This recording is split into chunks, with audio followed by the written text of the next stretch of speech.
Nasa Manila Prince Hotel na nga ako ng mga oras na to. Para i-check lang yung event namin ngayon. Eto nga pala yung lobby ng hotel. At dito nga, ipaakyat na nga ako ng 10th floor. Paglabas ng escalator ay makikita mo naman agad ang ballroom nila at dito na nga yun.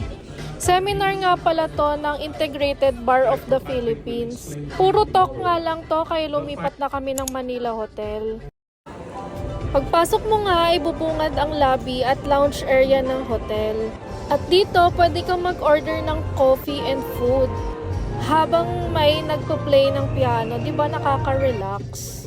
Tapos heto ako, bago pumasok ng ballroom, CR break muna, tabay OOTD. Pagpasok mo sa lobby ng ballroom ay may nakaset up. Pero hindi pa yan ang pupuntahan ko. Dito nga ako sa kabilang ballroom pupunta at wedding event to. At Filipino wedding nga pala to.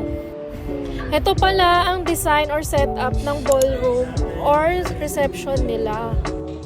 Pagdating naman namin ay nakaset up na lahat. Kaya chill-chill na lang.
After ng first dance, usually, ang ginagawa ay dinner na. So, magdi-dinner na rin ako. Nasa Shakey's nga ako at ang order ko ay pasta. At syempre, hindi mawawala ang pizza. Kain tayo! Thank you, Lord!